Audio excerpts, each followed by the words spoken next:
Hello दोस्तों, कैसे हैं आप लोग? ठीक हैं? अच्छा जी, इस वीडियो के अंदर हम एडीआर की हिस्ट्री के बारे में बात करेंगे।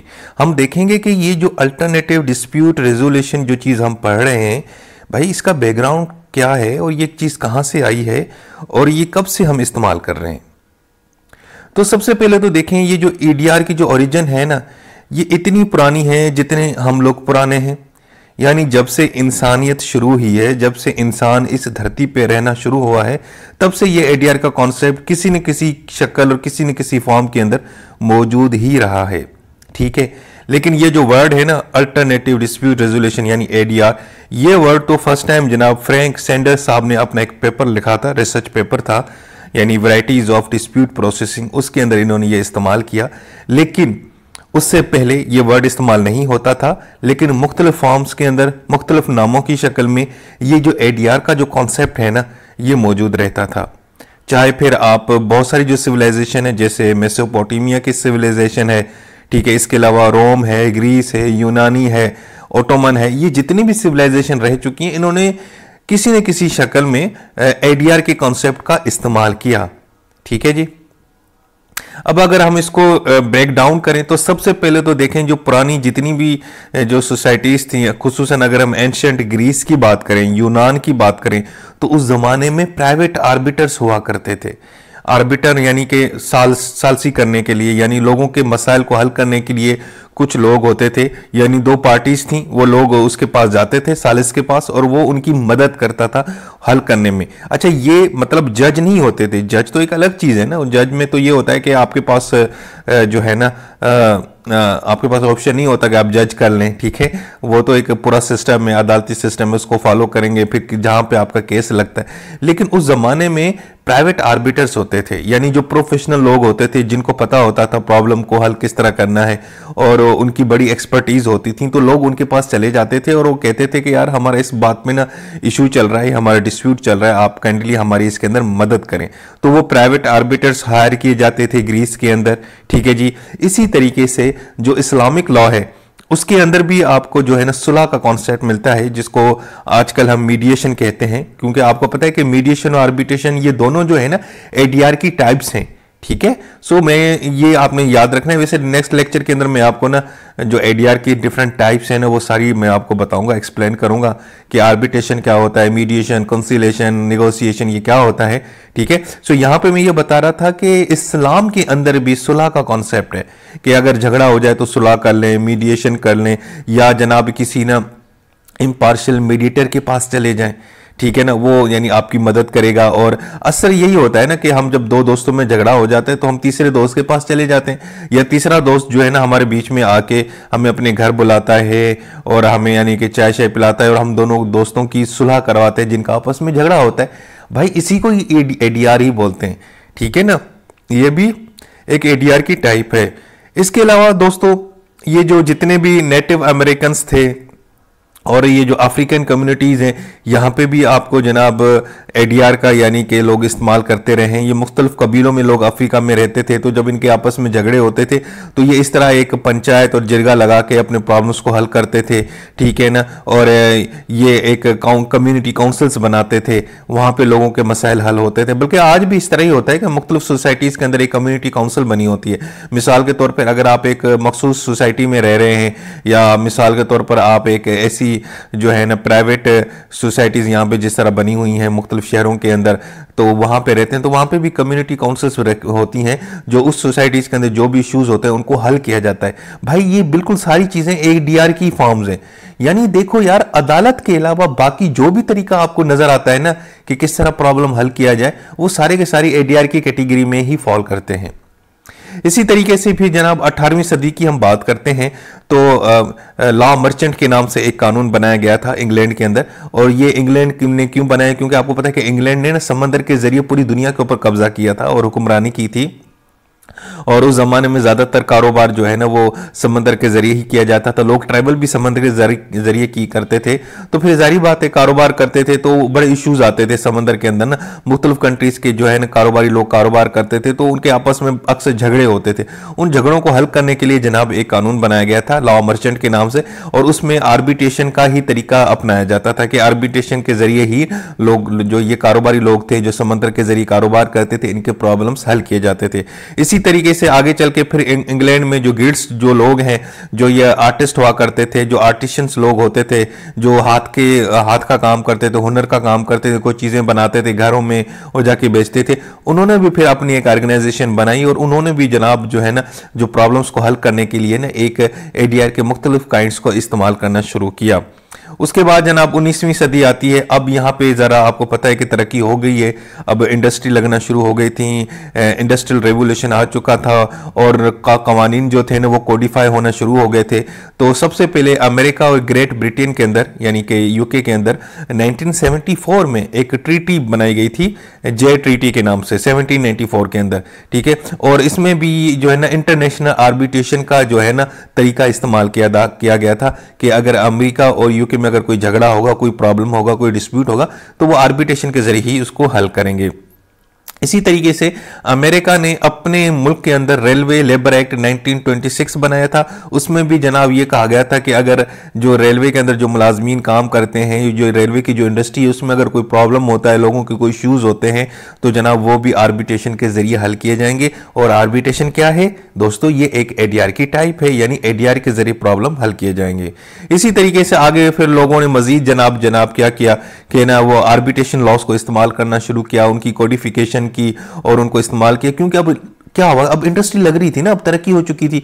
जब इंडस्ट्री लगेगी तो जारी बात है लोग आएंगे, मुलाजिम रखेंगे, मजदूर लोग आएंगे, तो एक इदारा बनना शुरू हुआ। आपको जिस जगह पे आप लोग काम करते हैं वहां पे झगड़े तो होते हैं, कोई भी इंडस्ट्री उठा ले वहां पे क्या झगड़े नहीं होते? मुलाजमीन के आपस में झगड़े होते हैं, मालकान के साथ झगड़े होते हैं, प्रॉब्लम्स होते हैं, डिस्प्यूट तो होते रहते हैं ना हर जगह पे। तो फिर इंडस्ट्री के साथ जनाब ये ना आर्बिट्रेशन का जो कॉन्सेप्ट है ना ये मजीद प्रोमोट हुआ, लोगों ने कवानीन बनाना शुरू किए, कभी रेलवे के लिए, कभी जनाब वो दूसरी इंडस्ट्रीज के लिए, कभी स्टील इंडस्ट्री के लिए, ठीक है जी। सो 19वीं सदी के अंदर हमने क्या देखा कि इंडस्ट्रियल रिवोल्यूशन आया और इंडस्ट्रियल रिवोल्यूशन के नतीजे में इंडस्ट्रीज लगना शुरू हुई। इंडस्ट्रीज के अंदर लोगों के आपस में झगड़े होते थे मुलाजमीन के और मालकों के, तो उस सूरत में उन्होंने फिर क्या किया, आर्बिट्रेशन का इस्तेमाल करना शुरू किया। अच्छा जी, उसके बाद 20वीं सदी आई। अब मजीद जनाब लोगों ने क्या किया कि यार ये जो एडीआर है क्यों ना इसको हम अपने कवानीन और लीगल सिस्टम का हिस्सा बनाएं। इसका भी एक एग्जांपल मिलता है कि अमेरिका और ब्रिटेन ने जनाब क्या किया कि अपने इश्यूज के लिए आर्बिट्रेशन का इस्तेमाल किया, जैसे मैं पहले बता चुका हूं। और एक first international conference of American states हुई थी 1889 के अंदर, ठीक है ना। और उन्होंने कोशिश की कि सिस्टमेटिक आर्बिट्रेशन को ना डेवलप किया जाए, लेकिन खैर वो माना यानी कि एक्सेप्ट नहीं किया गया, वो कामयाब नहीं हुआ वो ये मीटिंग थी। उसके बाद हेग पीस कॉन्फ्रेंस हुई थी 1899 के अंदर। उसमें दुनिया की जितनी भी बड़ी सुपर पावर्स थी उन्होंने भी कहा कि जी हम अपने प्रॉब्लम्स आर्बिट्रेशन के जरिए हल करेंगे। तो फिर हमने जनाब एक परमानेंट कोर्ट ऑफ आर्बिट्रेशन उन्होंने बनाई, ठीक है। और उसके बाद जनाब 1890 से लेकर 1914 तक जितने भी इश्यूज होते थे मुख्तलिफ कंट्रीज के अंदर, डिप्लोमेट्स के अंदर, वो आर्बिट्रेशन के जरिए ही हल किए जाते थे। इसी तरीके से 1958 में न्यूयॉर्क कन्वेंशन और यूनाइटेड कन्वेंशंस जो है ना recognition enforcement of foreign arbitral awards 1958 जनाब ये वजूद में आए। और इन्होंने भी जनाब जो कोशिश की कि भाई कॉपरेशन के जरिए अपने प्रॉब्लम हल करें, यानी मिल के बैठ के प्रॉब्लम को हल करें, ना कि हम अदालतों में जाएं या एक दूसरे के ऊपर हमले करें, मार करें या जंगें लड़ें। तो वहां पे भी इन लोगों ने यही एक एक्चुअली एग्जांपल दिया कि भाई डिस्प्यूट हल करने के और भी बड़े तरीके उनको फॉलो किया जाए। उसके बाद जनाब फिर आपको पता है कि वक्त के साथ मजीद 1990 के बाद तो खुसूसन ग्लोबलाइजेशन का ज़माना आया, इंटरनेट वजूद में आ चुकी थी, लोग आपस में कनेक्टेड हो चुके थे, ठीक है ना। कम्युनिकेशन और टेलीकम्युनिकेशन का ज़माना आ चुका था, कनेक्टिविटी बहुत बढ़ चुकी थी। पहले कंट्रीज इतने आते लोग मूव नहीं करते थे, फिर लोगों ने मूव करना शुरू किया। इंडिया से कोई यूएसए जाता है, कोई कनाडा जाता है, इधर उधर मूव कर रहे थे, तो ये पूरी दुनिया एक ग्लोबल विलेज बन के रह गई।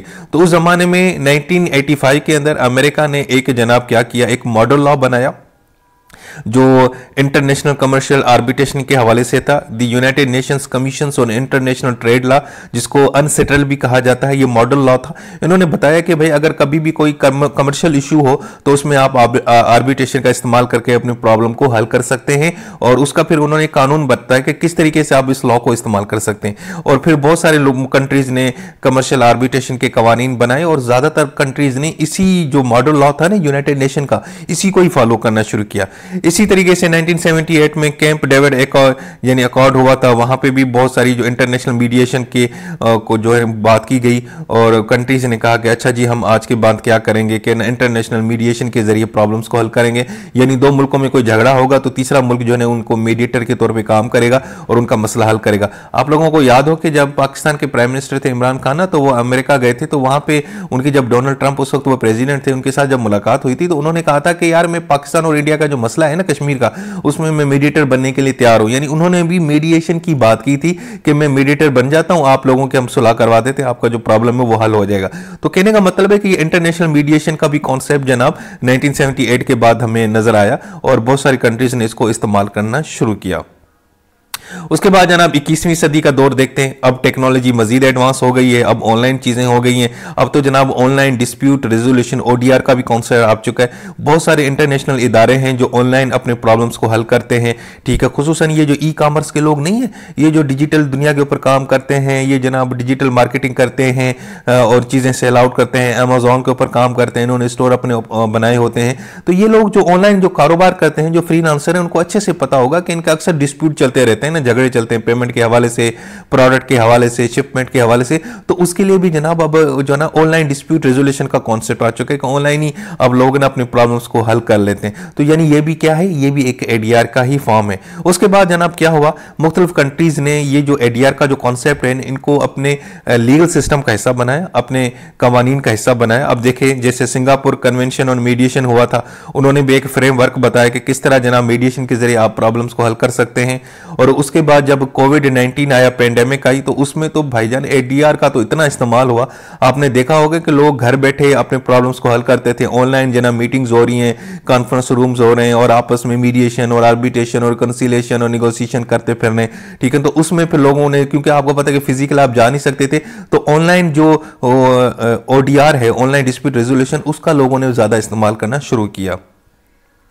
अब फ्यूचर जो ट्रेंड देखेंगे, फ्यूचर में मजीद इसकी जरूरत पेश आ रही है। बहुत सारी कंट्रीज कहते हैं कि जनाब हमने ADR का इस्तेमाल करना है, क्योंकि जो अदालतों का जो सिस्टम है उसमें एक तो बहुत पेचीदा होता है, टाइम बहुत लगता है, पैसे लगाने पड़ते हैं, और करप्शन भी बहुत होती है। उसमें फिर आपकी ना सेल्फ रिस्पेक्ट भी नहीं रहती, और वो प्राइवेसी भी मुतासर होती है। सबको पता चलता है कि अच्छा इनका ये इशू चल रहा है, तो फिर आपको पता है कि ये बड़ा इशू होता है, और एक आपके ऊपर स्ट्रेस होता है, आपके ऊपर एक दबाव होता है, सोशल प्रेशर भी होता है। तो इससे बेहतर है कि भाई जनाब आप ADR करें, एक बंदे के पास चले जाएं, आर्बिटर के पास जाएं, मीडिएशन में चले जाएं, कॉन्सिलिएशन में चले जाएं, या सिंपल नेगोशिएशन करके अपने प्रॉब्लम को हल करें, ठीक है। और अब तो ये जो कॉन्सेप्ट है ये पूरी दुनिया में फैल रहा है। यूरोप में तो बहुत सारे लोग इसको इस्तेमाल करते हैं, खुसूसन अमेरिका में तो कहा जाता है कि 90% जो अदालतें हैं ना, वो यानी कि लोगों के जो प्रॉब्लम्स हैं ना, वो ADR के जरिए ही हल किए जाते हैं, लोग अदालतों में नहीं जाते। मेरा एक दोस्त है वो कनाडा में रहता है, तो वो तो कहता है कि भाई यहाँ पे क्या होता है कि अदालत में केस जाने से पहले ना वो लोग ना ADR करते हैं, यानी कि वहां पे जज उनको बुला के कहता है कि भाई ये आपका प्रॉब्लम है, इसका तो ये सिंपल हल है, आप अगर अदालत में आओगे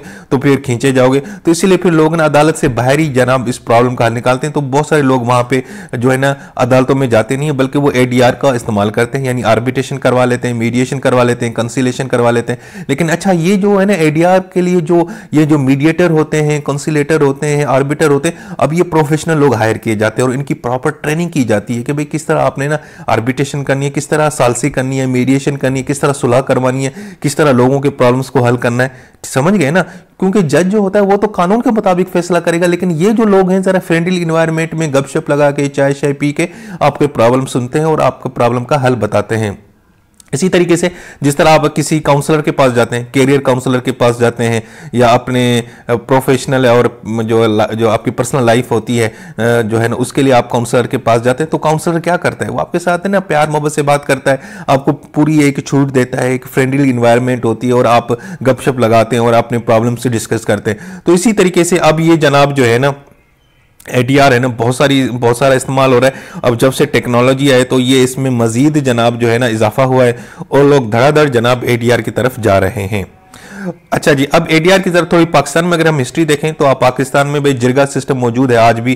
केपी के बहुत सारे इलाकों में जिरगा सिस्टम है, पंजाब में पंचायत का सिस्टम था। तो ये क्या था भाई, ये एडीआर की फॉर्म्स थे। तो लोग आज भी जिरगा और पंचायत के जरिए प्रॉब्लम हल करते हैं। हाँ, ये एक अलग बात है कि जिरगा और पंचायत के ऊपर बाज़ों जो है ना वो प्रॉब्लम भी क्रिएट होती है, क्योंकि लोग क्या करते हैं कि इनह्यूमन सजाएं देते हैं, फेयर ट्रायल का हक नहीं देते और यानी कि वन साइडेड फैसला दे देते हैं, तो जुल्म ज्यादा हो जाती है।